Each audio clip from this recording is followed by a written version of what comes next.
On what started as a typical holiday morning, the sun hinted at a day of relaxation and joy. I found myself in the hallway, urging my son Aaron to hurry for his baseball game when the world as I knew it shattered. Opening the door, I stood frozen, confronted by a ghost from the past. My husband Mark, who had vanished without a trace 3 years prior. "This is our home," he declared, his voice a blend of certainty and doubt. Before I could process his presence, Clara, my sister-in-law, emerged from behind him. The sight of her ignited a storm of emotions within me. "We're going to take custody of Aaron," Clara announced, her words dripping with false sweetness. Memories flooded back, the countless times I had pondered this exact scenario. With Mark and Clara's simultaneous disappearance, it couldn't have been mere chance.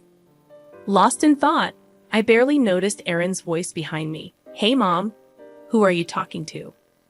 My heart clenched at the sight of my oblivious son, unaware of the impending turmoil. Clara turned her predatory smile towards him. "It's nice to finally meet you, Aaron. I've wanted to meet you for so long."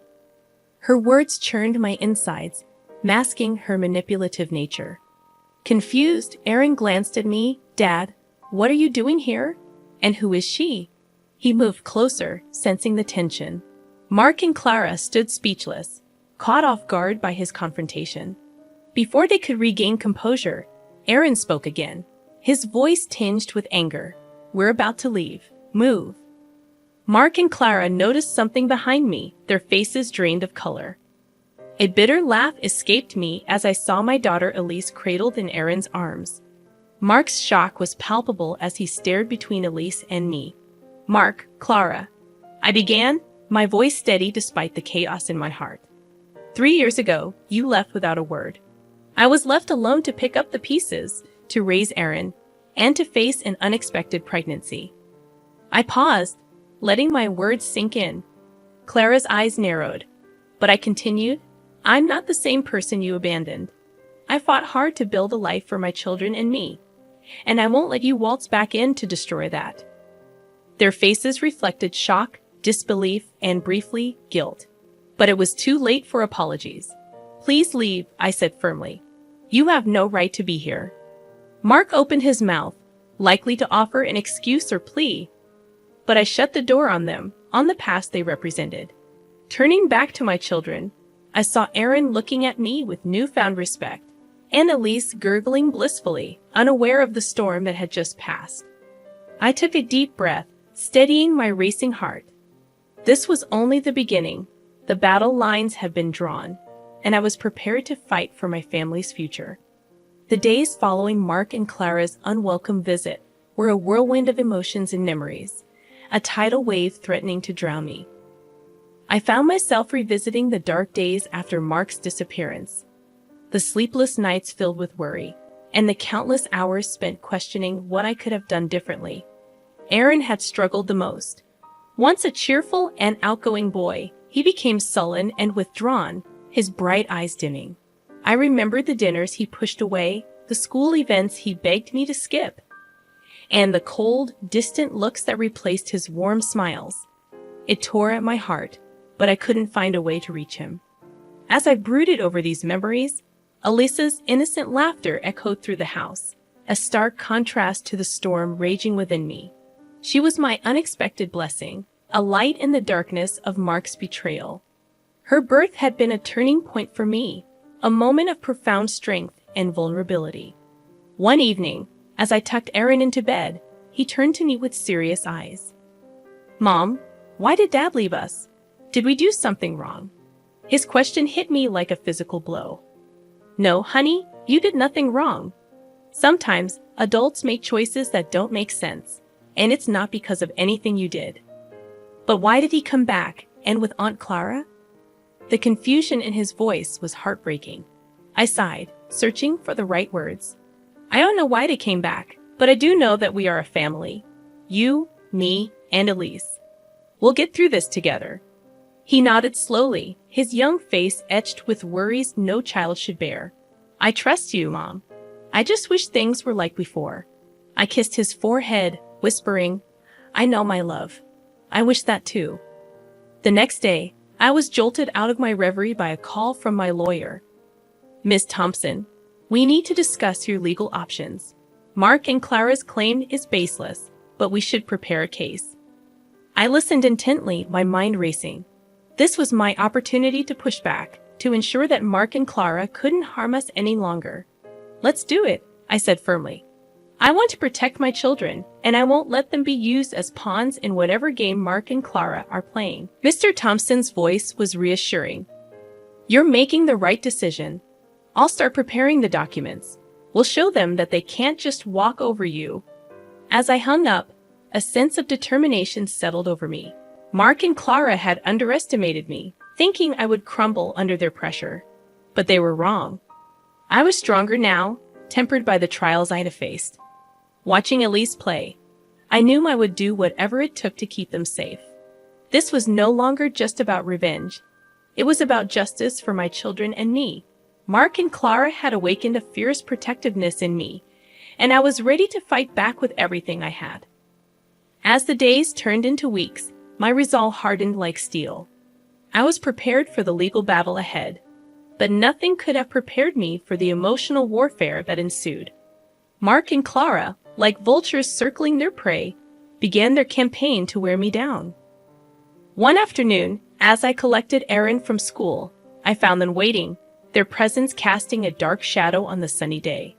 Clara's voice was sickeningly sweet as she called out to Aaron, "Hi, sweetie. We've missed you so much." Aaron clung to my hand, his body tense. "Why are you here?" he asked, his voice barely above a whisper. Mark stepped forward, his expression one of feigned concern. "We just wanted to see you, son. We're your family too, you know." I felt a surge of anger. "You lost the right to call yourself his family when you abandoned him," I snapped, pulling Aaron closer. Clara's eyes narrowed, her facade slipping. "Lauren, you can't keep him from us. We have rights." "Rights? You have no rights here," I retorted, my voice cold. "You both made your choice 3 years ago. Now live with it." Mark's face twisted in anger. "You think you're so perfect, Lauren. You're just a bitter woman who couldn't keep her husband happy." I could feel Aaron's grip tighten on my hand, his small body shaking. "Let's go, Aaron," I said, turning to leave. But Clara wasn't finished. "You'll regret this, Lauren. We'll get what we want. We always do." Their threats echoed in my ears as we walked away, but I wouldn't let them see my fear. I had to be strong for Aaron and Elise. That night, their words haunted me. The thought of losing Aaron to those two was unbearable. I couldn't let it happen. I had to be smarter, stronger. The next day, I met with Mr. Thompson, my determination like a shield around me. "I want full custody of Aaron, and I want Mark and Clara to have no visitation rights," I stated firmly. Mr. Thompson nodded. "It's going to be a tough battle, but I believe we can win this. You're a good mother, Lauren. The court will see that." As the legal preparations progressed, I found an unexpected ally in my own home. Aaron. One evening, he came to me, his young face set in a serious expression. "Mom, I want to tell the judge that I want to stay with you, Dad and Aunt Clara. They're not my family, not really." Tears welled in my eyes as I hugged him tightly. "Thank you, Aaron. That means more to me than you'll ever know." The day of the court hearing arrived like a storm on the horizon. I walked into the courtroom with Aaron by my side, ready to fight for our future. As the proceedings began, Clara tried to play the doting aunt, her words dripping with insincerity. Mark played the role of the repentant father, but his eyes were cold and calculating. However, when Aaron spoke, his voice clear and unwavering, the truth shone through. "I want to stay with my mom. She's been there for me when no one else was." The judge's decision came like a ray of sunlight through the clouds. Full custody granted to me with no visitation rights for Mark and Clara. As we left the courtroom, Mark's face was a mask of rage, and Clara's eyes burned with malice. But it didn't matter. We had won, Aaron and I together. The victory in court brought a temporary sense of peace, but it was short-lived. Mark and Clara, like wounded animals, became more desperate and dangerous in their tactics. They started a slanderous campaign, spreading lies and rumors about me in our community. It was a psychological warfare I hadn't anticipated. One evening, Aaron came home from school, his eyes brimming with unshed tears. "Mom, kids at school are saying you stole me from Dad, that you're keeping me away from him because you're mean." My heart broke at his words. "Aaron, you know that's not true. Everything I've done to protect you and Elise." He nodded, but the doubt was evident in his eyes. "I know, Mom, but it's hard. They don't understand." I hugged him, feeling his small body tremble. "I know it's hard, sweetheart, but we'll get through this. We're stronger than their lies." As the days passed, the rumors grew more vicious.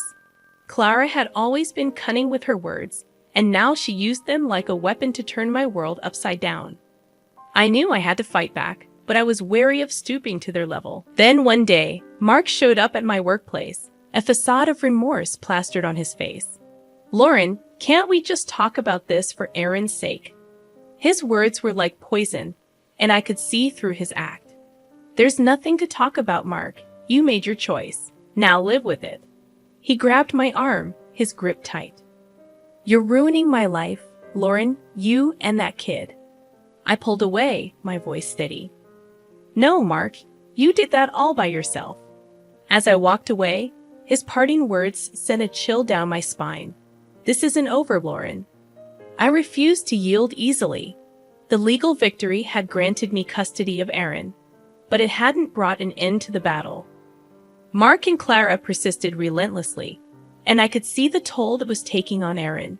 He was caught in the middle of a conflict he couldn't comprehend, torn between his biological father and the mother who had never abandoned him. One night, Aaron came to me, his face troubled. "Mom, what if Dad changes? What if he wants to be a real dad?" His words struck me deeply. "Aaron, I know he's your dad, and it's natural to hope for that. But we have to see people for who they are, not who we want them to be." Aaron was silent for a moment, then looked up at me with clear eyes. "I know. I just wish things were different." I held him close, whispering, "I do too, Aaron. I do too." Despite the ongoing battle, I remained steadfast in ensuring that Aaron and Elise remained my priority. They were my strength, the reason I fought so fiercely, and I would do anything to shield them from the shadows of Mark and Clara's deception. The relentless campaign by Mark and Clara took a darker turn, morphing into outright harassment. They seemed to be everywhere, outside my workplace, near Aaron's school. Always lurking, always watching. It was a psychological siege, and I felt its weight every day. But I refused to be cowed. It was time to strike back, to make them understand that they couldn't disrupt our lives without facing consequences. I scheduled a meeting with Mr. Thompson, my resolve unwavering. "Mr. Thompson, it's time we take more aggressive legal action. I want to file for a restraining order against Mark and Clara, and I want to sue them for harassment and defamation," I declared. Mr. Thompson nodded in agreement. "I think that's a wise decision, Lauren. Their behavior is unacceptable, and it's time they face the legal repercussions." The legal proceedings were arduous, but I remained resolute. In court, Mark played the victim, a man wronged by his vindictive ex-wife. Clara, ever the actress, wept about being denied the chance to be a part of her nephew's life. But their performances couldn't conceal the truth. The judge saw through their facade and granted the restraining order. Additionally, they were ordered to pay damages for their defamatory actions. As we left the courtroom, Mark's face was a mask of fury, while Clara's eyes burned with unspoken threats. But this time, I wasn't afraid. I had the law on my side. However, their defeat in court did little to quell their vendetta. If anything, it seemed to fuel their spite. One day, I received a chilling phone call from Mark. "You think you've won, Lauren? You think you can just destroy my life and walk away? I'll make sure you regret this," he hissed through the phone. I clenched my jaw, fighting back the fear his words invoked. "You brought this on yourself, Mark. I'm just protecting my family. You haven't seen the last of me, Lauren. This isn't over," he spat before hanging up. His threat hung in the air like a toxic cloud. but I wouldn't let it break me. I had Aaron and Elise to think about. They were my world, and I would go to any lengths to shield them from Mark and Clara's malice. But as days turned into weeks, the constant stress began to wear me down. The never-ending vigilance, the fear of what Mark might do next, the pressure of being a single mother. It was all-consuming. One evening, as I put Elise to bed, Aaron came to me, his expression somber. "Mom, are we going to be okay?" Dad sounded really mad on the phone. I pulled him into a hug, my heart aching for the worry he had to bear. "We're going to be okay, Aaron. I won't let anything happen to us, I promise." But even as I spoke the words, I knew the battle was far from over. Mark and Clara were like a storm on the horizon, and I needed to be ready for whatever they threw our way. The weeks following the court ruling were a tense and watchful time. Mark and Clara, now bound by the restraining order, had receded into the shadows, but their silence was more unnerving than their threats.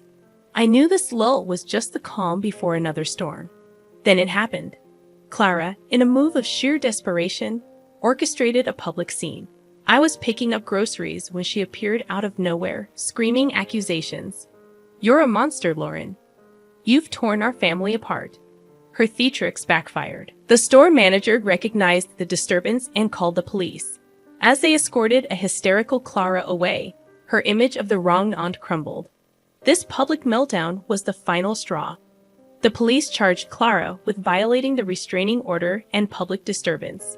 Mark, too, faced consequences.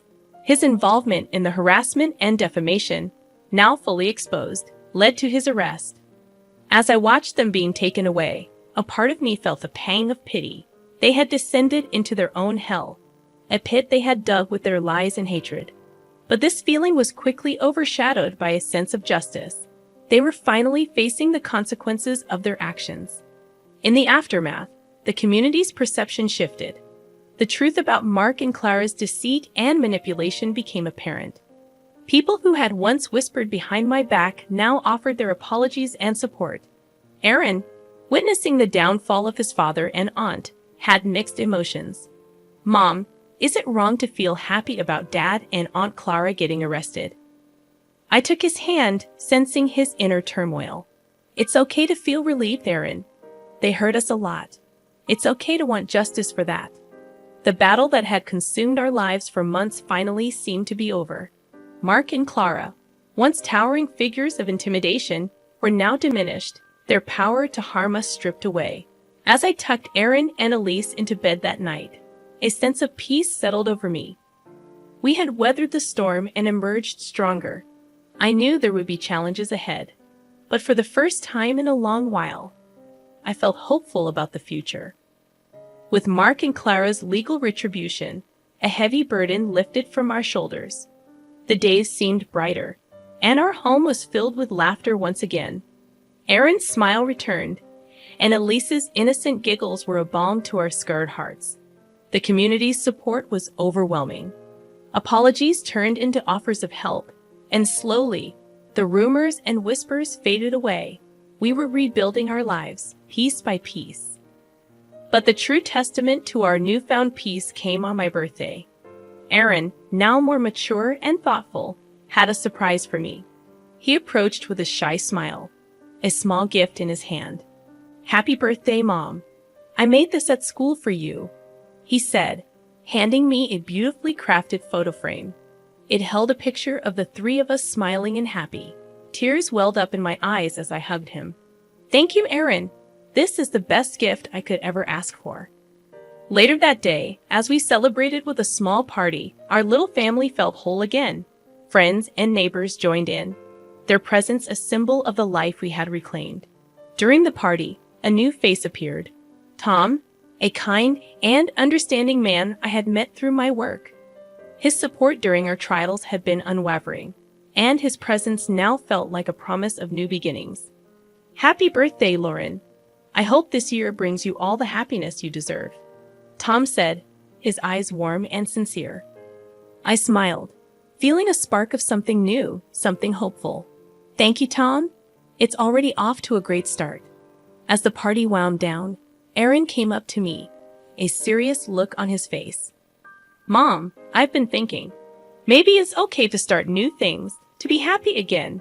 I knelt down to meet his gaze. It's more than okay, Aaron. We've been through a lot, and we deserve to be happy. He nodded, a small smile gracing his lips. I like Tom. He's nice, and I think he makes you happy. I hugged him, my heart full. He does, Aaron, and I'm glad you like him.